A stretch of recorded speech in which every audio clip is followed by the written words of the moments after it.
बिस्मिल्लाहिर्रहमानिर्रहीम। अस्सलाम वालेकुम नाज़रीन, मैं हूँ आसमा शिराजी। प्रोग्राम है फ़ैसला आपका। यूँ तो इंटरनेशनल लेवल के ऊपर बड़ी ख़बरें हैं और बड़ी ख़बरों में सबसे बड़ी ख़बर जो गज़ा का अमन मुआहदा है वो तय पा गया है।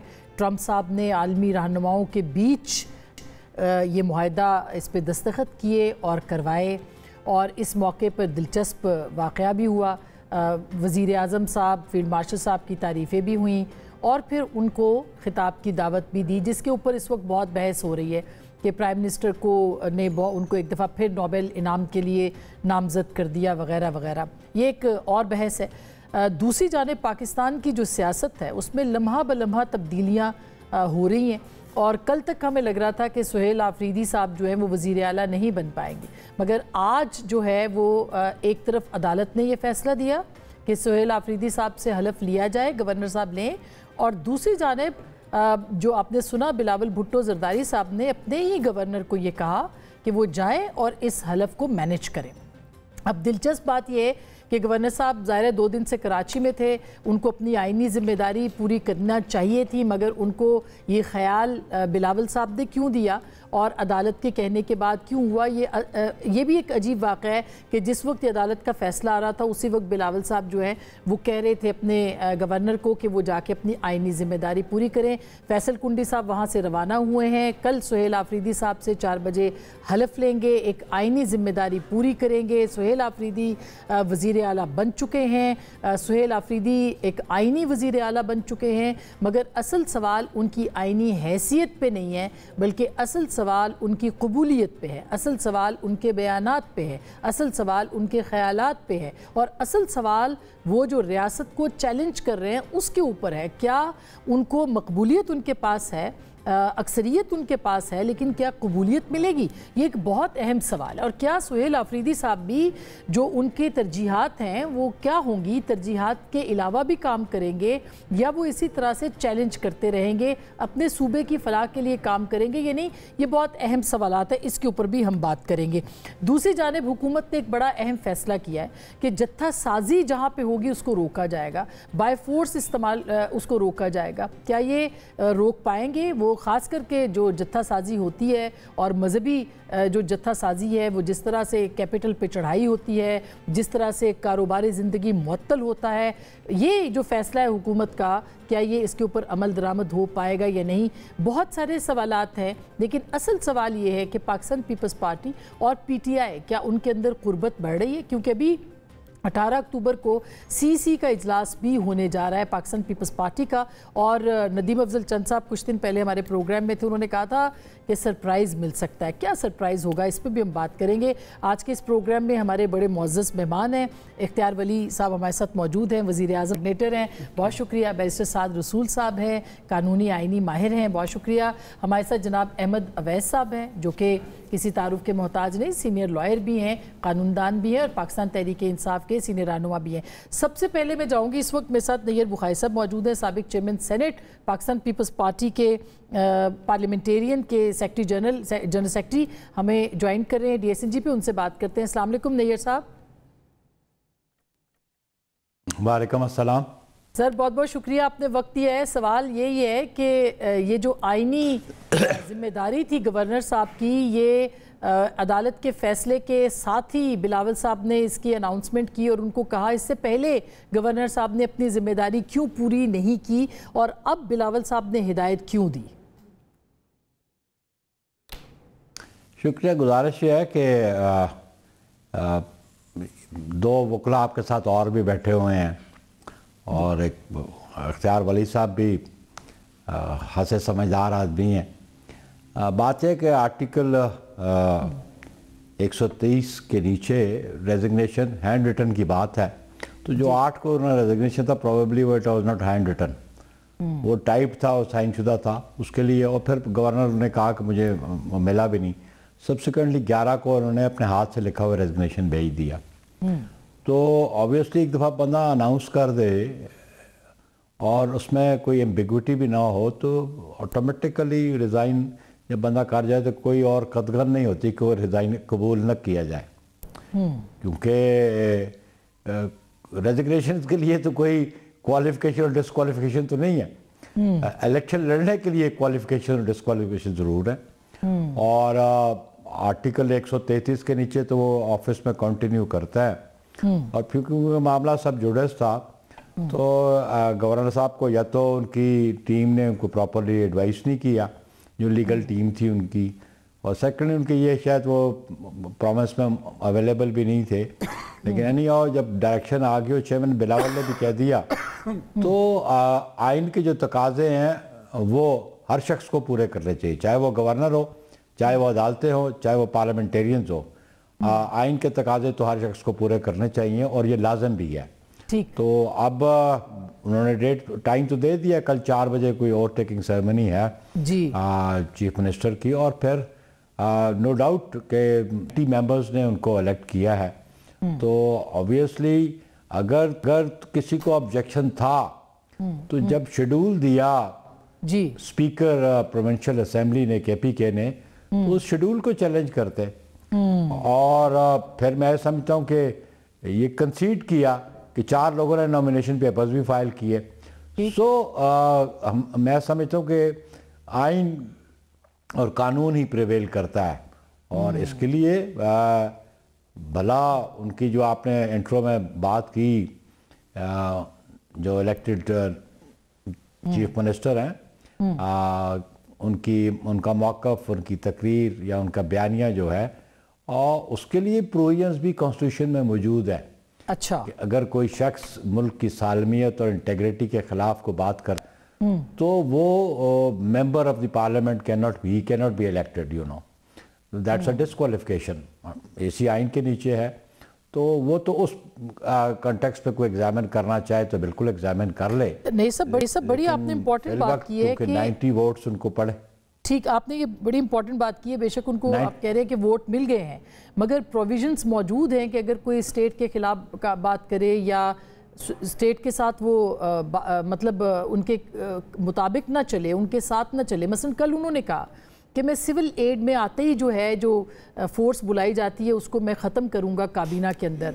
तो आप इस सूरत हाल में इस मामले को कैसे देखते हैं? क्योंकि एक दहशतगर्दी का ये सूबा है, और वहाँ पर अगर वज़ीर आला कोई ऐसी अनाउंसमेंट करता है तो ये किस ज़िम्मे में आएगा? NCCI के ऑलरेडी उनके ऊपर मुकदमात मौजूद हैं। देखिए जी, उनके जो माजी है उसके बारे में तो बहुत सारी खबरें मंजर आम पे भी रही हैं, और जो उनका कंडक्ट रहा है। लेकिन असल बात यह है कि सो फार वो मेंबर प्रोविंशियल असेंबली हैं। ठीक। और अगर बतौर मेंबर प्रोविंशियल असेंबली उनके पास 90 वोट्स पड़े हैं, तो ऑब्वियसली वो CM तो इलेक्ट हो गए, ओथ नहीं लिया। लेकिन एट द सेम टाइम इसी कॉन्स्टिट्यूशन में के जो क्वालिफिकेशन डिस्क्वालिफिकेशन आर्टिकल 62 और 63 है, उनमें चीज़ें मौजूद हैं कि किस तरह डिस्क्वालिफिकेशन हो सकती है। आफ्टर बीइंग इलेक्टेड अगर कोई डिस्क्वालिफिकेशन अकर हो जाती है, तो उसका भी फिर रेफरेंस जो है चीफ इलेक्शन कमिश्नर के पास जाता है, उसको एग्जामिन करने के लिए, उसकी डिस्क्वालिफिकेशन के लिए। लेकिन ये बात नहीं हो सकती कि बंदा एक दफ़ा इलेक्ट हो जाए और मनमानी करे, रियासत के ख़िलाफ़ बात करे, मुल्क की सालमियत के ख़िलाफ़ बात करे, उसकी इंटेग्रिटी के ख़िलाफ़ बात करे, तो फिर उसकी प्रोविजंस भी आइन में मौजूद है और उसके मुताबिक अमल किया जा सकता है। तो पीपल्स पार्टी के बारे में सर बताइएगा कि पीपल्स पार्टी ज़ाहिर है कि जो आज बिलावल साहब ने अनाउंस किया, जिस तरह से किया, क्या आपको लगता है कि थोड़ी आपके कैंप्स के अंदर भी ये था कि गवर्नर साहब को ऐसे नहीं करना चाहिए? और फिर क्या PMLN के साथ आपकी पक्की वाली दोस्ती, पक्की वाली सीज़ फायर हो गई है, या आपको लगता है कि नहीं अभी कुछ इम्कानात हैं कि 18 अक्टूबर को रिकन्सिडर किया जाए इस इत्तेहाद को? नहीं, बात यह है कि इसका आगाज़ तो हमारे जो अलायंस में जिनके साथ हम बैठे हैं, वो एक तजवीज़ की बुनियाद पे वो इरिटेट हो गए या इररिस्पॉन्सिबल एटीट्यूड अडॉप्ट किया, लेकिन वो भी एक प्रोविंशियल लेवल पे। लेकिन अल्टीमेटली जो फेडरल लेवल पे लीडरशिप है PMLN की, उन्होंने रियलाइज़ किया और उन्होंने अप्रोच किया मेरी क़यादत को, और मेरी क़यादत ने भी बिल्कुल प्रेसिडेंट आसिफ अली ज़रदारी साहब का भी इनिशिएटिव था कि उन्होंने ब्रीफिंग ली और पूछा जब बैरून मुल्क से वापस आए मिनिस्टर इंटीरियर से, तो उसी सिलसिले में फिर नवाब शाह एक टीम गई, डिप्टी प्राइम मिनिस्टर और दीगर लोग भी वहाँ गए उनके साथ। बात यह है कि हम अलायंस में बैठे और हमने इनको अश्योर किया हुआ है कि जी आप गवर्नमेंट 5 साल चलाएं, हम आपके साथ तावन करेंगे। लेकिन बात यह है कि अगर वो प्रोविंशियल गवर्नमेंट उनकी ये बात रियलाइज़ नहीं करती और वो समझती है कि जी वो पाकिस्तान पीपल्स पार्टी के बगैर गवर्नमेंट को चला सकेंगे, तो वो मेरा ख्याल है कि उनकी मिसअंडरस्टैंडिंग है या मिसकंसेप्शन है। और अगर फेडरल गवर्नमेंट जाती है तो फिर बेशक उनके पास तादाद पूरी हो, लेकिन मुझे नज़र नहीं आता फिर पंजाब की गवर्नमेंट भी फंक्शनल रह सके। अच्छा नहीं साहब, क्या मुस्तकबिल है पाकिस्तान पीपल्स पार्टी और पीटीआई के इत्तेहाद का या कुर्बत का या कोई फासले कम होने का? देखिए जी, पीटीआई को तो हमने आगाज़ में ही कहा था, लेकिन उनकी पॉलिटिकल अप्रोच नज़र नहीं आ रही थी और फिर उनका सब्सिक्वेंट एटीट्यूड भी कोई पॉलिटिकल नज़र नहीं आता। वो डायलॉग पे बिलीव ही नहीं करते और पॉलिटिकल फोर्सेस से डायलॉग नहीं करना चाहते। वो उनका इसरार एक ही रहा कि हम इस्टेब्लिशमेंट से बात करेंगे और फ़ौज से बात करेंगे, लेकिन डायलॉग हमेशा पॉलिटिकल लीडरशिप के दरमियान में होता है और पॉलिटिकल लीडरशिप में हमेशा उसमें फ्लेक्सिबिलिटीज़ भी होती हैं, गुफ्तो शनीद भी होती है। यहाँ पे कुछ दोस्त बैठे हैं, उनको 77 का माहौल याद होगा कि पीएनए की बड़ी भरपूर एहतजाज था हमारे खिलाफ 77 में, लेकिन डायलॉग पॉलिटिशियंस के दरमियान हुआ और मैं समझता हूँ कि पॉलिटिकल फोर्सेस को बिल्कुल डायलॉग के दरवाजे बंद नहीं करने चाहिए। और पीटीआई अगर कोई रीअप्रोचमेंट की बात करती है तो that can be examined bye my party, हमारी सीईसी करती है फैसला, लेकिन अभी तक तो कोई इस किस्म की कोई इशारे, कोई इंडिकेशंस तो नज़र नहीं आए हैं। लेकिन पीटीआई को भी बिल्कुल ये सोचना पड़ेगा कि डायलॉग और पार्लेज हमेशा पॉलिटिशियंस का होते हैं, तो वो होने भी चाहिए और ताकि मसाइल का हल भी हो सके। बहुत शुक्रिया sir, thank you so much. Naiyar Bukhari Sahab ने बहुत अहम बातें की हैं। पाकिस्तान पीपल्स पार्टी के जनरल सेक्रेटरी भी हैं, साबिक चेयरमैन सेनेट भी हैं, इख्तियार वली साहब भी हमारे साथ मौजूद हैं, बैरिस्टर साद भी हमारे साथ मौजूद हैं और अहमद अवैस साहब भी। तो इख्तियार वली साहब, पहले तो आपका कमेंट ले लूँ इसके ऊपर कि क्या आप की गुफ्तगू जो नैयर साहब ने की है, इससे आपको क्या लगता है? आप लोगों का इत्तेहाद भी कुछ डामाडोल है या वो कह रहे हैं इंश्योर तो किया था हमने, लेकिन पंजाब हुकूमत के रवैये पे अब ज़रा ज़्यादा जो है फोकस करना पड़ेगा? अब बिस्मिल्लाहिर्रहमानिर्रहीम, बहुत शुक्रिया। नहीं, नैयर साहब की जो बातें हैं वो मेरे ख्याल में इस फोरम की थी ही नहीं, और जो बात है तो इत्तेहाद बनाया है अपने टॉप लीडरशिप के साथ। अब सेकंड टियर पे या थर्ड टियर पे जाके अगर हम बात करेंगे तो उसका क्या मज़ा आएगा। हाँ, गिले शिकवे होते हैं डेफिनेटली, अगर पार्टी के कुछ नहीं, मैं वही कह रहा हूँ, कुछ रिजर्वेशन अगर आपके हैं तो सेम रिजर्वेशन हमारे भी हैं सिंध में, कराची में हमारे दोस्त हैं, बशीर मेमन साहब हैं, हमारी दूसरी पार्टी की लीडरशिप है, उनके भी हैं, वो तो होती रहती है। लेकिन जब बड़ी सतह पर टॉप लेवल की लीडरशिप बैठती है तो फिर इन चीज़ों का फिर कोई इतना इनकी वैल्यू नहीं रहती। जैसे चंद साहब ने जितनी आग लगानी थी लगा ली थी, उनको बड़ी, लेकिन उनकी आग का जवाब जो है वो फिर मरियम साहिबा ने खुद दिया, किसी और ने नहीं। तो मैं वही कहता हूँ ना कि चीफ एग्जीक्यूटिव एक सूबे की जो है वो एक सेक्रेटरी इत्तलात के जवाब चंद साहब ने ऐसी बातें कर दी कि वो फिर सीएम को, फिर मैडम सीएम को जवाब देना पड़ गया। अदरवाइज मेरे ख्याल में नहीं करनी चाहिए थी ऐसी बातें। और मेरा चंद साहब के साथ भी मेरी मुलाकात हुई थी, टॉक शो में इकट्ठे बैठे थे, मैंने इनको यही कहा था कि जो इत्तेहादी होते हैं इनकी मिसाल एक घर, एक कुंबे के अफराद की तरह होती है। तो इत्तेहादियों को मशवरा हो, लड़ाई भी हो, गिला भी हो, ये चौक में जाके नहीं देते, ये घर में जाके करते हैं। लेकिन और उनको मेरी वो बात समझ आ गई। अच्छा, अब चूंकि पीपल्स पार्टी नहीं है और नैयर बुखारी साहब ने कर लिया अपना, गवर्नर साहब तो आपके साथ चले खैबर पख्तूनख्वा में, हम फिर आज आपने देखा कि बिलावल साहब, मैं अभी तक इधर बैठा हूँ, मैं अपने गवर्नर को डिफेंड कर रहा हूँ लेकिन उनके हाथ तो कुछ ना आया, फिर उसके बाद फिर अदालत का फैसला मानना पड़ा उनको। देखिए, उसमें सीधी बात है कि अब ये कानून ही कहता है, दस्तूर ही कहता है कि अगर आपने रेजिग्नेशन देना है तो आपने गवर्नर के पास जाना है।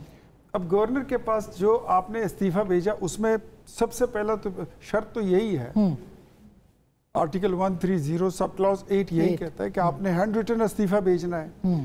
تو اگر آپ کو اتنا ہی پتہ نہیں کہ آپ نے استعفیٰ کس طرح لکھنا ہے تو آپ کا آئے کے وزیر اعلیٰ تھے. پھر جب آپ دوسرا استعفیٰ بھیجتے ہیں تو اس میں آپ کا دستخط پچھلے والے کے ساتھ میچ نہیں کرتا، تو خود ہی آپ کام ایسے کرتے ہیں جیسے آپ ابھی نرسری کے اسٹوڈنٹ ہیں، پھر گورنر سے آپ گلے کرتے ہیں. تو میرے خیال میں گورنر کا ایکسیپٹ کرنا یا ریجیکٹ کرنا that is something else, but اپنی سیٹسفیکشن کرنا کہ یہ استعفیٰ آپ ہی کا ہے اور بغیر کسی دباؤ کے ہی بھیجا ہے یا کسی نے کوئی فورجری تو نہیں کی ہے. اور دوسرا تھوڑا سا مسئلہ یہ بھی ہے پی ٹی آئی کا کہ گزشتہ انہوں نے قومی اسمبلی سے کوئی درجنوں استعفے دے دیے تھے اور پھر کہتے تھے کہ یہ ہمارے استعفے نہیں ہیں. تو آپ یقین کریں مسئلہ اعتماد کا ہے، باہر گاڑیاں بھی چلا رہے تھے، تنخواہ بھی لے رہے تھے اور استعفے بھی دے دیے تھے. تو ان چیزوں کو ایک منطقی انجام تک پہنچانے کے لیے اور سیٹسفیکشن کے لیے گورنر صاحب نے اسی سیٹسفیکشن کے لیے لطف الرحمان صاحب جو ہے وہ عدالت چلے گئے، اسی سیٹسفیکشن کے لیے اپوزیشن نے اجلاس بلا لیا، عباد صاحب جو ہے انہوں نے بائیکاٹ کر دیا. مطلب ایک آئینی طریقہ ہے، اس میں ایک وزیر اعلیٰ منتخب ہو رہا ہے، اس کو 90 ووٹ پڑے ہیں سر، کوئی معمولی بات نہیں ہے، اس کو فوراً تسلیم کر لینا چاہیے تھا. آپ تو پولیٹیکل لوگ ہیں. We have the guts، ہمارا دل گردہ ہے، لیکن اگر آپ کے پاس اتنا بھاری مینڈیٹ ہے، اتنا بھاری مینڈیٹ ہے جس کو آپ خود بھی نہیں اٹھا سکتے، تو پھر اتنی جلدی کیوں؟ اگر یہ 13 کی جگہ 15 کو ہو جائے تو کیا ہوتا ہے، 16 کو ہو جائے تو کون سی آفتاب ٹوٹ پڑتی ہے، کون سی قیامت آتی ہے. لیکن اس کا مطلب یہ ہے کہ آپ کو یہ معلوم ہے کہ آپ کے جو ایم پی ایز ہیں، جو آپ کے ووٹر ہیں، وہ انٹیکٹ نہیں ہے. اچھا، اگر وہ انٹیکٹ ہوتے تو گزشتہ جو سینٹ کا الیکشن ہوا ہے وہاں تو طے پایا تھا، ہماری ڈیٹ تو وہی کہہ رہا ہوں، کیوں طے پایا؟ ہماری ڈیٹ سیٹ بنتی تھی سینٹ میں، ہمیں 2 دے دیے. 2 کیوں دیے؟ بیکاز آپ کو پتا تھا کہ اگر ووٹنگ ہوگی، سیکرٹ بیلٹنگ ہوگی تو پی ٹی آئی کے آدھے سے زیادہ لوگ وہ تو کہتے ہیں ہمارا ووٹ ہماری مرضی، ہماری اکثریت ہماری مرضی، ہمارا صوبہ ہماری مرضی. وہ تو یہ بات کر رہے ہیں تو رکھے پھر ہم سے بیجا میں رکھے ہوئے تھے سب کو. اچھا، اور سے بیجا میں تھے. سی ایم ہاؤس میں 5 دن ایم پی ایس کو وہی کھایا، وہی پیا، وہی سوئے، وہی اٹھے. ہر نماز کے بعد قرآن بیچ میں رکھ کے حلف نامے ہوتے رہے. یہ آپ اپنی پوری ذمہ داری سے بات کر رہے ہیں؟ میں پوری ذمہ داری کے ساتھ ایک ایک بندے سے موبائل سنیچ کر لیا گیا تھا، موبائل لے لیا تھا. اس طریقے سے یہ can you call it a free and fair election جس میں ووٹر کو آپ ہتکڑی اور بیڑیوں میں باندھ دے، حبس بجام میں رکھیں. اچھا، یہ بیرسٹر صاحب میں سیاسی بات تو تھوڑی کم کروں گا، اختیار صاحب کی سیاسی باتیں تو شاید درست. صرف اتنی سی گزارش کروں کہ سی ایم ہاؤس میں قرآن رکھ لینے سے لینا پھر بھی بہتر ہے سندھ ہاؤس میں پیسے رکھ لینے سے. ہم نے وہ بھی ووٹ آف کانفیڈنس دیکھا جہاں پہ حفظ بے جا میں سندھ ہاؤس میں ویڈیوز موجود ہیں. میں اتنی سی بات کر کے تو آگے قانون پہ جاؤں مگر یہ بھی الزام ہے کہ میڈم اس کی تو ویڈیوز موجود ہیں نا، ویڈیوز موجود ہیں. سوری، گزارش ہے پیسوں کی نہیں ہے، لوگوں کی ہے. جی لوگوں کی ویڈیوز موجود ہیں، پیسوں کی نہیں. اور میں میم سوری یہ فیک نیوز اس لیے نہیں کہ اس کے بہت سارے کلیمنٹس ہیں. سو ہم اس میں وہی ایلیگیشن کہ قرآن رکھا، اس کی بھی ویڈیوز موجود نہیں ہے. تو میں نے بھی ایک اسی طرح کی بات کر دی کہ سیاسی بات تو بہت سارے لوگ کر سکتے ہیں. سر پھر ہم بھی دے دیتے ہیں، ہم بھی دے دیتے ہیں. سر گزارش یہ ہے کہ 2 باتیں قانون پہ. جی اختیار ولی صاحب نے 2 باتیں کی. ایک انہوں نے کہا کہ ہینڈ ریٹن تھا، وہ ان کو پتہ نہیں تھا. میں سر سے گزارش کرنا چاہتا ہوں کہ پاکستان کی سپریم کورٹ کی کم از کم 3 ججمنٹس ہیں جو مختلف آئین کی شکوں کو انٹرپریٹ کرتی ہیں جہاں پہ انڈر ہز ہینڈ رائٹنگ کو ٹائپڈ ایکسیپٹ کیا گیا. 3 ججمنٹس ہیں پاکستان سپریم کورٹ کی، ایک 1990 کی، ایک 1994 کی، ایک 2001 کی، جہاں پہ آئین میں لکھا ہوا انڈر ہز ہینڈ رائٹنگ کو ٹائپڈ سگنیچر کے ساتھ ایکسیپٹ کیا گیا. دوسری پنجاب کی صورتحال یاد ہے جب اعتماد ہوا تھا؟ گورنر چیمہ نے کیا کیا؟ میڈم میں اس وقت بھی ہماری یہی تنقید تھی گورنر چیمہ کے اوپر. ہم گورنر چیمہ کی اس رولنگ کے ساتھ نہیں تھے. میں کوئی پی ٹی آئی کا ممبر تو نہیں ہوں، میں تو آپ کو صرف بطور قانون کی بات کر رہا ہوں. وکیل ہیں.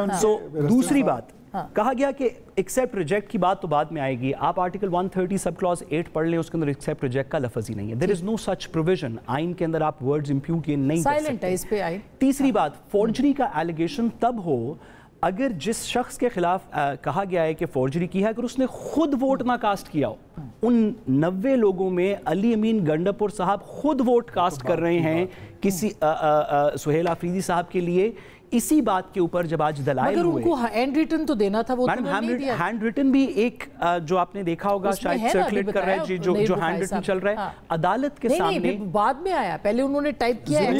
ضرور میڈم, سوری, اس میں گزارش ہے کہ کیونکہ یہ ساری باتیں عدالت کو دکھائی جا چکی ہیں, اب یہ ساری باتیں جو اختیار صاحب کر رہے ہیں یہ عدالت کو دکھائی جا چکی ہیں. ہینڈ ریٹن والی بات بھی, کانفلکٹ آف سگنیچرز کی ایلیگیشن بھی, اور یہ بھی کہ ایکسیپٹ ریجیکٹ کا کوئی پروسیس ہونا ہے, یہ تینوں باتیں عدالت کے سامنے بتائی جا چکی ہیں. میں بہت ناقص قانون کا طالب علم ہوں, مجھ سے بہتر اختیار صاحب جانتے ہوں گے آئین کو, لیکن چلیں ہم یہ تسلیم کر لیتے ہیں کہ 26ویں ترمیم کے بعد جو ہائی کورٹ بیٹھی ہوئی ہے اس کو آئین آتا ہے. چلیں پہلے والی کو اگر نہیں بھی آتا تھا تو اب تو 26ویں ترمیم کے بعد میرا آئین میری مرضی والا کام ہو گیا. یہ تو میڈم میرا آئین میری مرضی والا کام جو party P M L N کو سوٹ کرتا ہے وہ پی ایم ایل این کہتی ہے, وہ جو پی ٹی آئی کو سوٹ کرتا ہے وہ پی ٹی آئی 90 دن کے اندر الیکشنز اور ریزرو سیٹوں سے میرا آئین میری مرضی چل رہا ہے نا. اب تو جب عدالت نے اس سے پہلے 63 پہ بھی چلے جائیے گا میم, 63 کیا, ہمیں 58 بھی تک جانا چاہیے, ہمیں پورا باہر پیچھے جانا چاہیے, لیکن ہم اس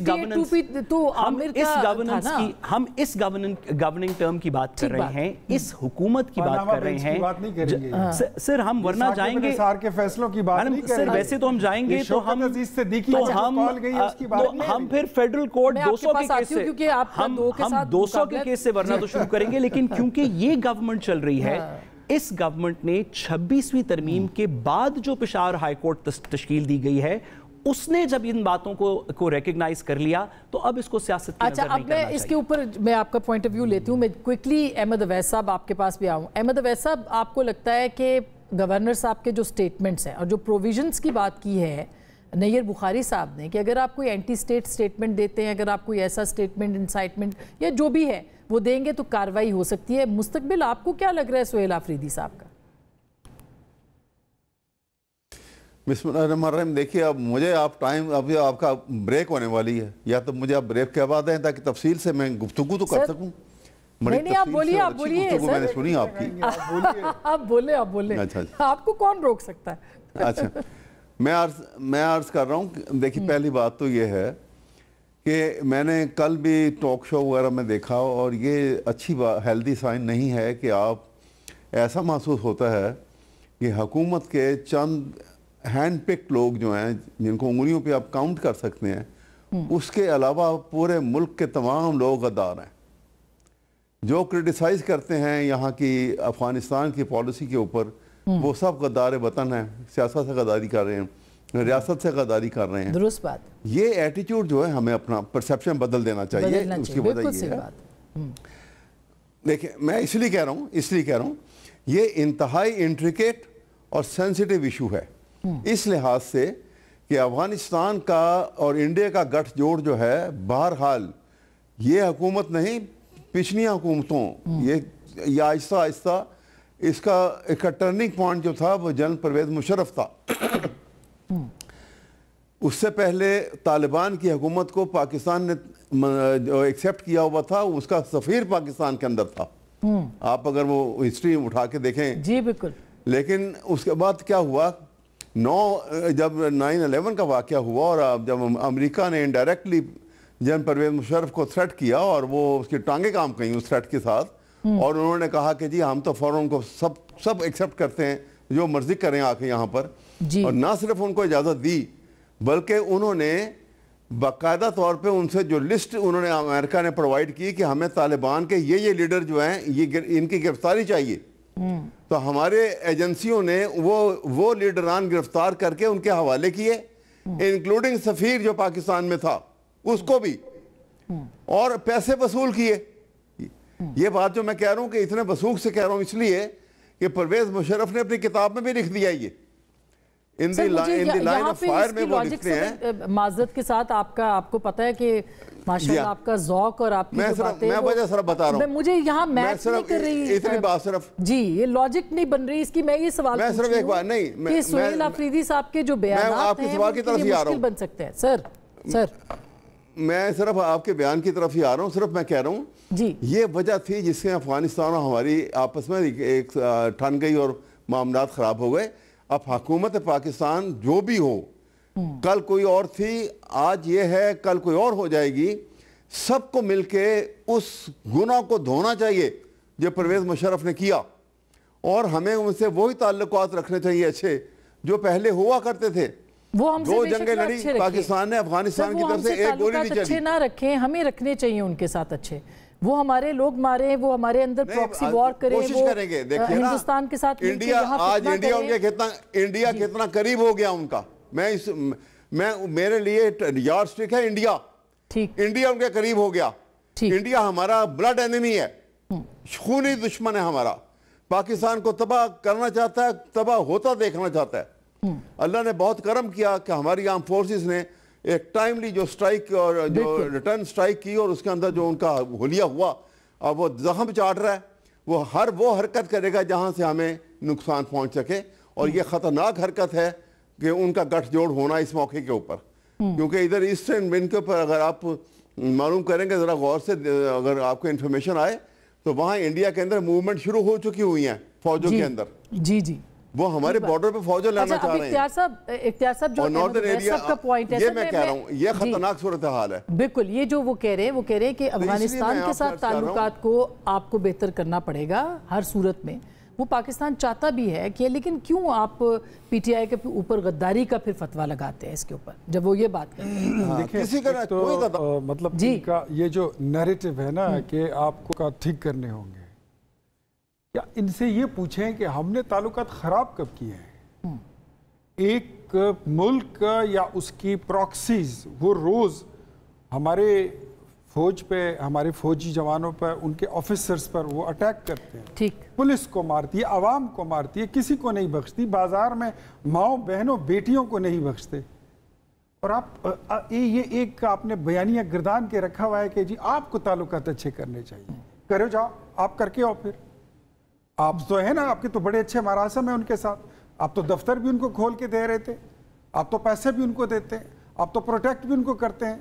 وہیں پہ خیبر پختونخوا حکومت کی چھتری تلے آپ ان کی فیسیلیٹیشن بھی کرتے ہیں. پھر جب ہم کہتے ہیں کہ you are the political wing of terrorist, تو پھر آپ کو تکلیف ہوتی ہے. نہیں، یہ تو بہت زیادہ. دیکھیں نا، اگر میری بات سنیں، میں I am from the province, میں اس زمین کا بیٹا ہوں، میں اس گھر میں رہتا ہوں جس میں 2 لوگ اس کے وکٹمائز ہو چکے ہیں اس ٹیررزم کے. یہ لوگ یہاں پر بیٹھ کر اپنے تبصرے اپنی مرضی سے کرتے ہیں.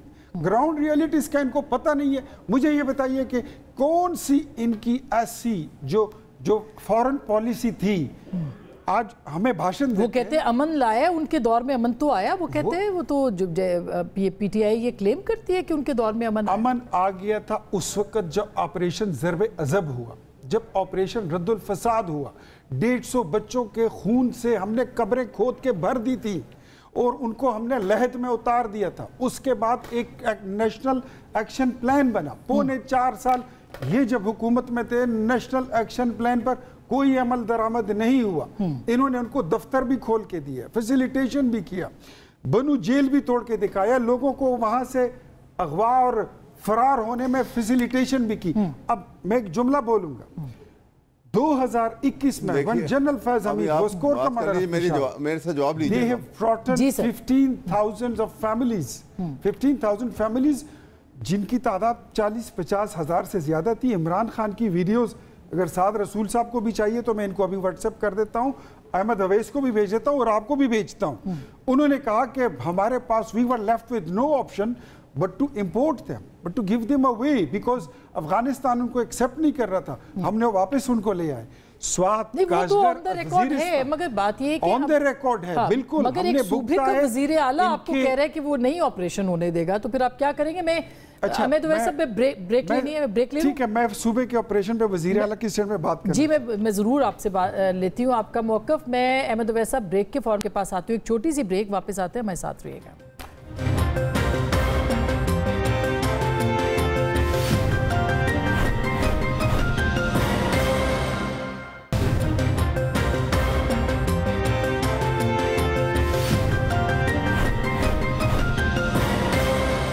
Welcome back. ایک دفعہ پھر آپ کو خوش آمدید کہتے ہیں. احمد اویس صاحب، اب سوال جو ہے وہ آپ نے پوائنٹ سارے سن لی ہوں گے اختیار ولی صاحب کے بھی، PTI کی کیا اسٹریٹجی ہے سر؟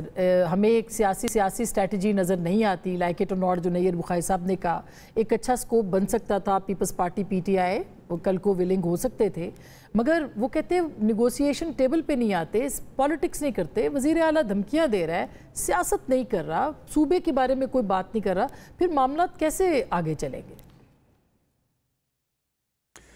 دیکھیں میں آپ کو بتاؤں, یہ جو کل جب انہوں نے ووٹ آف کانفیڈنس لے لیا تو اس کے بعد جو ان کی اسپیچ تھی, اس میں کوئی شک نہیں ہے کہ اس میں کوئی میچورٹی نہیں تھی اسپیچ کے اندر, اور یہ ایسا لگتا تھا کہ جیسے ایک نوجوان جو ہے اس کا ایک اپنے جذبات کا اظہار کر رہا ہے. سیاست میں یہ اس سے بہت فرق ہے. ایک ملک وزیر اعلیٰ ایک صوبے کا وزیر اعلیٰ ہونا یا ایک کسی پولیٹیکل ونگ کا یا ایک اسٹوڈنٹ یونین کا پریزیڈنٹ ہونا, وہ بہت فرق ہے اس کے اندر. یہ ٹھیک ہے, لیکن یہ اس میں اتنی ایسی بات بھی نہیں ہے کہ جس کے اوپر آپ ایک دم سے کسی کے اوپر ایک فتویٰ داغ دیا جائے کہ جی یہ تو غدار وطن ہے. یہ تو ایک سپیچ ہے, میرے خیال میں اس نے ایک اظہار اس وجہ سے کہ ایک آدمی نیچے سے اوپر آیا, اس کو چیف منسٹر بن گیا, شاید کبھی اس نے نہیں سوچا ہوگا کہ ایسا ہو جائے گا. ایک اچھی بات ہو گئی اس کے لائف کے اندر, تو اس نے جو باتیں کر لی ہیں, اب آگے دیکھنا ہوگا کہ پریکٹیکلی سٹیپ کیا لیتے ہیں. آپ کے سامنے ہے نا, یہ آج سے ایک بات ہو گئی, اب ایک ہفتہ 2 ہفتہ مہینہ یہ سامنے باتیں ساری آئیں گی کہ وہ کیسے پریکٹیکل سٹیپ لیتا ہے. کوئی اس میں عقل ذہانت اور اپنے مشیران کے مشوروں کے مطابق وہ چلتا ہے. ملک کے صوبے کے حالات جو ہیں, جو سینسیٹیوٹی وہاں پر ہے, ان سب کا خیال رکھا جاتا ہے, بجائے سے کہ ہم ایک دم اس کے اوپر شروع ہو جائیں کہ بس یہ ہو گیا اور اب پتہ نہیں کیا ہو جائے گا. ایسا نہیں ہوتا. یعنی ٹائم دینا چاہیے. وہ ریاست کے ساتھ مل کے چلیں گے, وہ انٹیلیجنس بیسڈ آپریشن کی مخالفت نہیں کریں گے. آپ کا یہ کہنے کا مطلب ہے کہ وہ چل سکتے ہیں ساتھ. اچھا, تو سعد رسول صاحب آپ کو بھی لگتا ہے کہ وہ چلیں گے ریاست کے ساتھ؟ کیونکہ سب سے بڑا سوال تو یہی ہے, ملٹری آپریشن کو وہ کہتے ہیں میں رکواؤں گا, عمران خان صاحب کی خواہش کے مطابق صوبہ چلاؤں گا, تو پھر ظاہر ہے مجبوریاں تو ہیں, دہشت گردی تو ہو رہی ہے اس صوبے کے اندر. دیکھیے میم, اس کے اندر تو کوئی دو رائے نہیں کہ پاکستان کے اندر اور خاص طور پہ KP میں دہشت گردی ہو رہی ہے, اور اس کو ہمیں کسی سیکیورٹی اپریٹس, جو کہ ابھی نیشنل ایکشن پلان کا آپ نے تذکرہ کیا, 2014 میں دسمبر میں APS پشاور کے دلخروش واقعے کے بعد جنوری 2025 میں وہ آیا, جو کہ پچھلے 10 سال سے پاکستان میں موجود ہے. اختیار صاحب نے بالکل درست فرمایا کہ اس میں شاید PTI کا بھی کچھ قصور ہو, لیکن 10 سال سے وہ پاکستان کے اندر نیشنل ایکشن پلان موجود ہے, جس میں سے 7 سال گورنمنٹ جو ہے وہ نون لیگ یا کسی اور کی تھی, 3 سال درمیان میں PTI کی تھی. وہ نیشنل ایکشن پلان ہے 4 سال. جی چلیں سر, 7.25 سال آپ کی تھی اور 4.25 سال ان کی تھی, ایسے کر لیتے نا, 10.5-11 سال سے نیشنل ایکشن پلان ہے. تو تمام پولیٹیکل پارٹیز کا ایک کنسنسس ہونا چاہیے, خواہ PTI ہو, نون لیگ ہو, پیپلز پارٹی ہو, کہ ہم اس ٹیررزم کے مسئلے کو کیسے, سیکیورٹی کے مسئلے کو کیسے ٹھیک کریں گے. اس میں اداروں کا بھی ایک رول ہے, سیاست کا بھی ایک رول ہے. کیا سہیل آفریدی صاحب یہ کر سکیں گے, نہیں کر سکیں گے, میں نہیں جانتا. ان کی پارٹی, کیونکہ جیسے احمد اویس صاحب نے کہا, جو وہ فرما رہے ہیں آئی ایم شور کہ بات درست ہوگی, بٹ پولیٹیکلی وہ کیا کریں گے میں نہیں جانتا. لیکن جو بات یہاں سے آگے کی ہو رہی ہے کہ اگر وہ نہیں کریں گے کسی وجہ سے, ہم اس مفروضے پہ چلتے ہیں, مجھے نہیں پتا کہ وہ سپورٹ کریں گے نہیں کریں گے, کل کو ان کی اسٹریٹجی کیا تبدیل ہوگی یا نہیں ہوگی, لیکن اگر اس مفروضے پہ چلتے ہیں کہ وہ ریاست کے اس عمل کے ساتھ نہیں ہے, لیٹس امیجن, تو اب ہم اس بات کو بھی ایک دوسرے مفروضے پہ چلتے ہیں کہ وہ پراپرلی کل اوتھ ایڈمنسٹر کر کے کانسٹیٹیوشنلی ایبل چیف منسٹر بن چکے ہیں. تو چیف منسٹر کو نکالنے کے لیے صرف آپ کے پاس آئین کے اندر 4 طریقے ہیں, صرف 4. ایک کہ وہ ڈی سیٹ ہو جائیں, جیسے آپ کو یاد ہے شہباز شریف صاحب پنجاب میں ڈی سیٹ ہوئے تھے, گورنمنٹ ختم ہو گئی تھی, پیپلز پارٹی نے گورنر رول لگا دیا تھا, یہ ایک طریقہ. دوسرا کہ 62 ان کے خلاف بائی دی وے سہیل آفریدی صاحب پہ NCCI کے مقدمے میں میڈم صرف طریقے بتا دوں, مطلب یہ جسٹیفیکیشن نہیں. سو اگر آپ نے کل کو ان کی گورنمنٹ کو کہنا ہوگا کہ یہ نہیں چل رہی یا نہیں چل سکتی, تو یہ جسٹیفیکیشن نہیں ہو سکتی کہ وہ آپریشن کو سپورٹ نہیں کرتے. یہ قانون میں, آئین میں ان کو نکالنے کی, روکنے کی جسٹیفیکیشن نہیں ہے. اگر آپ نے کل کو خدا نخواستہ کسی بھی چیف منسٹر کو نکالنا ہے تو صرف 4 طریقے ہیں آئین میں. ٹھیک ہے, ایک یہ کہ وہ ڈی سیٹ ہو جائیں, جیسے شہباز شریف صاحب 2008 میں 9 میں ہوئے تھے جب گورنر رول لگا تھا. दूसरा ये कि वो 62-63 में डिस्क्वालीफाई हो जाएं, आइन के आर्टिकल 62-63 में, जैसे नवाज शरीफ साहब 2017 में डिस्क्वालीफाई हुए थे। तीसरा ये कि उनके खिलाफ वोट ऑफ नो कॉन्फिडेंस हो, जैसे कि इमरान खान साहब के खिलाफ हुआ था। और चौथा ये कि वो आर्टिकल 130 के सब क्लॉज 8 में रिजाइन कर दें, जैसे कि अली अमीन गंडापुर साहब ने किया था। ये चार, और अगर उनके खिलाफ एनसीसीआई का कोई फैसला आ जाता है तो फिर होगा ये कि सॉरी मैडम, फिर होगा ये कि एनसीसीआई का पहले फैसला आएगा, कन्विक्शन होगी। लेट्स इमेजिन कि इस बात के ऊपर हम चलते हैं, कन्विक्शन होगी, उस कन्विक्शन के ताबे 62-63 की एक कार्रवाई करनी पड़ेगी। कन्विक्शन ऑटोमेटिकली डिस्क्वालीफाई नहीं करेगी, एक इलेक्शन कमीशन की 62-63 की कार्रवाई करनी पड़ेगी। आइन में, हाँ जी, आइन में सिर्फ 4 तरीके हैं, जिस तरह मैंने कहा 62-63। अच्छा, अब मैं इन 4 को आपके सामने रखती हूँ, आपके पास क्या ऑप्शन है? कब तक फैसले होंगे उनके एनसीसीआई के हो सकते हैं? इन चारों में से कौन सा ऑप्शन आप इख्तियार कर सकते हैं? ऑप्शंस पे तो बात, और क्या आप इनको चलने देंगे, ये भी एक सवाल। देखिए, मैं एक बात बताता हूँ। हम तो पहले जो चीफ मिनिस्टर था वो भी पीटीआई का था, अब जो उन्होंने नामजद किया है वो भी पीटीआई का है। ये दावा भी करते हैं कि हमारे पास बहुत बड़ा मैंडेट है। हमारा जो बुनियादी मसला है वो ये है कि सूबे के ज़मीनी हालात कुछ और हैं, आप कहते कुछ और हैं। वजीर आला नामजद साहब जब फ्लोर ऑफ द हाउस आकर कहते हैं, हाथ पे लाकर कहते हैं मैं तो इश्क इमरान के लिए आया हूँ, भाई हम तो इश्क पाकिस्तान की बात करते हैं। मगर ये तो हर कोई कहता है ना, अपने लीडर के लिए तो सब कोई, तो यही नारे, हाँ, ये तो सब कहते हैं। मतलब नवाज शरीफ साहब के लिए आप लोग कहते हैं, नहीं वो बात और है। आज आप उनकी उस बात को, मैं बताता हूँ, लेट मी क्लैरिफाई। साहब आप नहीं, आप वैसे कहते हैं बड़ा है कि उनकी पार्टी पीटीआई पार्टी, हमदर्दियां सारी आपकी पीटीआई सर हमारी आइन के साथ है, जो आइन के साथ है वो मैंने आपको प्रोसेस बता दिया। हमें पता है जी, पता है। जिस सूबे में आग लगी हो, जिस सूबे में रोज दर्जनों फौजी जवानों की, पुलिस की, आवाम की लाशें उठती हो, वहां पे आप इश्क और मोहब्बत की बातें करते हैं। आपके आगे आग लगी हुई है, आपने पीछे जो पीछे एक देख रहे हैं कि एक तूफान है टेररिज्म का, आपने उसको देखना है। सूबे में आए रोज 200 से कम अरब रुपए का तो कोई स्कैंडल निकलता नहीं है, आप उस पे बात करते नहीं हो। कैदी नंबर 800 चोर को मैं निकाल के मैं उसको रिहा करूंगा, ये एक मतलब अपनी जगह पे, ये बताइए, इसको आप साइड पे रख दें, वो उनके लीडर हैं। लेकिन ये जो सिविल एड की उन्होंने बात की है कि कैबिनेट के पहले इजलास में जो सिविल एड में मिलिट्री को बुलाया है या ऑपरेशन है, इसके ऊपर वो फैसला करेंगे। एक चीफ मिनिस्टर को जो आईनी दस्तूरी इख्तियारात हासिल हैं वो उसको एक्सरसाइज कर ले, लेकिन उसके कॉन्सिक्वेंसेस फिर जो होंगे उसके रिस्पॉन्सिबल भी फिर यही होंगे।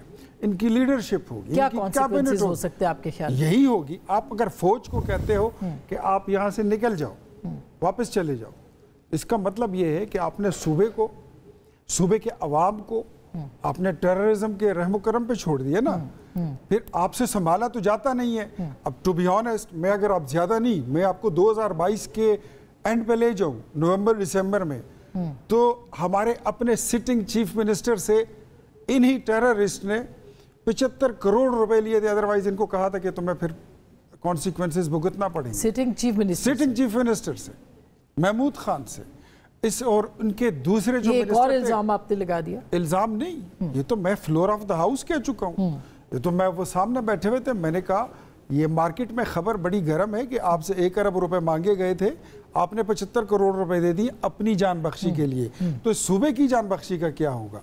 तो ये तो करते वो काम है कि बाद में फिर इनसे संभाला जाता नहीं है। ये तो बच्चों की तरह रोज नए तजर्बे करते हैं। मुझे ये बताइए, what we can expect from the people, the lot which is sitting there since 2024 8 February, कोई उसमें चेंज तो नहीं आया ना, हाउस तो वही है। अली अमीन गंडापुर वाज द सेम। ठीक बात है, मगर आपको सुनील अफरीदी से खतरा क्या है? एक कि वो यूथ है, यूथ को इकट्ठा करके इस्लामाबाद में आएगा, वो कबायली है, वो कबायली, मतलब ये खतरात आप लोग को है। अभी तो वो बने भी नहीं है। ये तो इनके डर्टी कार्ड्स है अगर ये खेल रहे। जिस कबाइल की आज बात कर रहे हैं, मेरे लीडर नवाज शरीफ ने उन कबाइल को अपील, वकील और दलील का हक दिया था। एफसीआर का काला कानून हमने खत्म किया है, वहां पर 1% जो एनएफसी अवार्ड है वो हम देते हैं। इन्होंने कबाइल में, मैं फिर कहता हूं, मैं चैलेंज करता हूं इनको कि 13 साल में अगर आपने कबाइल या ज़िला में एक स्कूल, एक कॉलेज, एक यूनिवर्सिटी, एक हॉस्पिटल भी बनाए तो उसका नाम ले दें। ये नहीं करते हैं वहां पर। हमें खतरे की बात, अब हमें कोई खतरा नहीं है, खतरा पाकिस्तान की सॉवरेनिटी को है। They are working upon the greater Pakhtunistan agenda, ये उस पे लगे। ये एक बहुत बड़ी बात आप कर रहे हैं, मतलब इसके ऊपर अहमद वैसा सर, ये बात मैं इनको असेंबली में, चौक में, जलसे में, हर जगह कहता हूँ, ये मुझे चैलेंज करें। अहमद वैसा आप रिस्पॉन्ड करेंगे सर कि क्या ज़ाहिर है PMLN इस वक्त जो है वो गद्दारी और बहुत सारी बातें और भी करी है, लेकिन ये ग्रेटर पख्तूनख्वा वाली बात जो कर रहे हैं CM, क्या इसके ऊपर आप क्या रिस्पॉन्ड करेंगे? पख्तूनिस्तान, ग्रेटर पख्तूनिस्तान, जी अहमद वैसा। जी मैं अर्ज कर रहा था, देखिए मैं आपको बताऊं कि ये प्रेजेंट क्राइसिस जो है ना, एकदम से जो अफगानिस्तान से और इंडिया को मौका मिल गया कि वो उनके करीब होने का, ये इख्तियार वली खान भी इसको ज़रा गौर से देखिएगा कि इलेक्शन से पहले जो केयर टेकर सेटअप था, वो अनवारुल हक काकड़ साहब को कोई मैंडेट था कि वो डे टू डे बिजनेस से हटकर एकदम से ऐलान कर दें कि कोई तकरीबन 40 लाख अफगानी जो यहाँ पे आए थे UN अम्ब्रेला के अंदर, उस ज़माने में जब जंग बहुत ज़ोर थी, कि इनको फ़ौरन निकाल दिया जाए। ये उनका काम नहीं था। आपकी हुकूमत बन गई थी जैसे, उसके बाद जिसकी हुकूमत भी बनती, ये काम हुकूमतों का था कि उनके अपनी अफ़गानिस्तान की हुकूमत से आप उनसे तय करते और इसका सिलसिला शुरू करते। उससे वो एकदम से अनर्व हुए और इंडिया को मौका मिला उनके और करीब आने का। हमने वो हरकत की है अपनी बेवकूफ़ी के बाइस, और अनवारुल हक काकड़ को किसी ने कुछ नहीं कहा। यहाँ पे मजबूत हुकूमत होती तो पकड़ के उसको बंद कर देती। तो हरकत क्या की है? अहमद वैसा, बिल्कुल बहुत सारी गलतियां हुई होंगी, लेकिन हम अफगानिस्तान को तो क्लीन चिट नहीं दे सकते।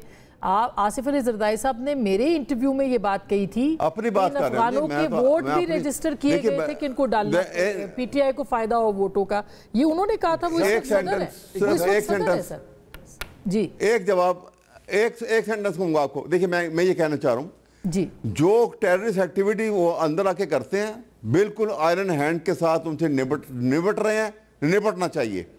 लेकिन नेगोशिएशन का इंडिया को ऑब्स करने के लिए बैठ के सारे दिमाग बैठ के लड़ाएं कि कैसे करना है, वो सिलसिला जारी रखना चाहिए, ताकि अफगानिस्तान हमारे सामने एक दफा आए। सर 20-25 मरतबा ये कोशिश हुई है, आज भी जिरगा बैठा हुआ है। आपको पता है कि तीरा वादी में दो मुतालबात क्या देखें, मैं बताऊं, अभी एक दिन आपने देखा होगा, ये अभी कुछ महीने पहले, 1-1.5 महीना पहले की बात है, 2 महीने पहले की बात है जी। हमारे यहाँ ये इसहाक डार साहब गए एक दिन के लिए, एक दफा सुबह के वक्त गए हैं, 2 घंटे के बाद वहां चाय पी होगी, उनके साथ बैठे, उठ के वापस आ गए। क्रेडिबल आदमी को भेजें आप, डेलीगेशन प्राइम मिनिस्टर के हद तक जाएं और उनको भी बुलाएं यहाँ पर। ये मामला खराब हो जाते हैं तो उसको सीधा करने के लिए बहुत मुश्किल काम होते हैं। अफगानिस्तान को जो है हम कहें कि ठीक है जी, आप हमें माफ कर दें, और हम माफी मांगे। TTP का वो साथ दे रहे हैं, प्रॉक्सी वॉर वो लड़ रहे हैं, और हम कह रहे हैं कि जी हमारे आपके पास सुलह कर लें। सर ये तो सरेंडर करने वाली बातें हुई ना, और अनफॉर्चुनेटली हमने किया सरेंडर 2021 में, जब उनके जंगजू हमने लाके बसाए। आप वहाँ स्ट्राइक कर करके अफगानिस्तान में स्ट्राइक करते रहेंगे, गोलियां मारें, जहाज से अटैक करें, ये दलदल है, फंस जाएंगे, और वो फंसाना चाह रहे हैं हमें। मैं इसलिए ये सारी बातें कर रहा हूँ। ठीक, इंडिया हमारे पे मार खा के वो हमारे पे हमले के काबिल नहीं है। बिल्कुल सही। मैं चाहती हूँ वाइंड अप इसको करना है। आपके ख्याल में क्या होना चाहिए? अफगानिस्तान के साथ ठीक है बात करनी चाहिए, लेकिन उनकी टर्म्स पे करनी चाहिए या अपनी टर्म्स के ऊपर? देखिए, पाकिस्तान, ना पाकिस्तान के अवाम, ना पाकिस्तान की सियासत, ना पाकिस्तान की रियासत हमारे मुल्क में अंदर से या बाहर से टेररिज्म को एक्सेप्ट करती है। वो कोई भी होगा, अंदर से करे, बाहर से करे, पाकिस्तान के पास ये इख्तियार है कि उसको ताकत से, सियासत से, मुज़ाकरात से, जिस भी तरीके से रिज़ॉल्व करे, वो पाकिस्तान के पास इख्तियार है। ये नेचुरली मेरा ख्याल है आप भी, इख्तियार साहब भी, अवैस साहब भी, मैं भी, हम सब इस बात से एग्री करते हैं कि अगर कोई बात बातचीत से हल हो जाए तो उस पर गोली चलाने की ज़रूरत नहीं। लेकिन अगर जाने बचाने, पाकिस्तान की आवाम की जाने बचाने के लिए हमारी अफवाज को, सिक्योरिटी फोर्सेस को गोली चलानी पड़े, बारूद चलाना पड़े, तो यही उनकी रिस्पॉन्सिबिलिटी है कि वो आवाम को प्रोटेक्ट करें, KP के अंदर हो, कहीं पर भी और हो। ये जो बात, जी मैं इख्तियार साहब की बात से एग्री करता हूँ, लेकिन ये बात यहाँ से थोड़ी सी आगे, सियासी बात थोड़ी सी मुख्तलिफ है। یہ بات کہ پختونستان کے لیے لوگ کام کر رہے ہیں، اس سے پہلے سندھو دیش کے اوپر بات ہوتی رہی، بلوچستان پہ بات ہوتی رہی، یہ سب لوگوں کی جماعت میں لوگ ہیں. آج بھی محسن داوڑ صاحب وغیرہ حکومت کا حصہ ہیں. ماضی میں ان پہ یہی ایلیگیشنز لگتے رہے. آج وہ حکومت کا حصہ نہیں ہے. میم سوری، جب ان کی گورنمنٹ گری، جب ووٹ آف کانفیڈنس ہوئی، ان پہ بھی یہی ایلیگیشنز لگتے رہے ہیں. اسی طرح سندھ میں بہت سارے لوگوں کے اوپر یہی ایلیگیشنز لگتے رہے ہیں. ہمیں صوبائیت سے نکل کے پاکستان کے اوپر سب سے مل بیٹھ کے بات کرنی چاہیے. اس طرح کے لوگ ہیں جنہوں نے اس طرح کی باتیں ماضی میں کی. ٹائم ختم ہو گیا، مل کے بات سب اگر بیٹھ کے بات کریں گے تو زیادہ. جی ایک جملہ آپ اختیار ولی خان صاحب. میں اتنا ہی کہوں گا کہ دیکھیں پاکستان سے بڑھ کر کوئی چیز نہیں ہے. پاکستان ہے تو ہماری سیاست بھی ہے، تجارت بھی ہے، جمہوریت بھی ہے، سب کچھ ہے. پاکستان پہ کمپرومائز نہیں کرنا چاہیے. ریاست ہے تو سیاست ہے. بہت شکریہ. میرا خیال ہے کہ سب سے اہم یہی ہے، لیکن دہشت گردوں کے لیے زیرو ٹالرنس ہونا چاہیے. زیرو ٹالرنس جتھا سازی کرنے والوں کے لیے ہونا چاہیے. زیرو ٹالرنس ان لوگوں کے لیے جو کہ پاکستان کے اندر جوانوں کو مار رہے ہیں، سویلینز کو مار رہے ہیں، شہریوں کو مار رہے ہیں، جو لوگ ان کے ساتھ ہمدردی کرتے ہیں، وہ پاکستان کے خیر خواہ تو نہیں ہو سکتے. بہرحال گفتگو آپ نے سنی، فیصلہ آپ کا.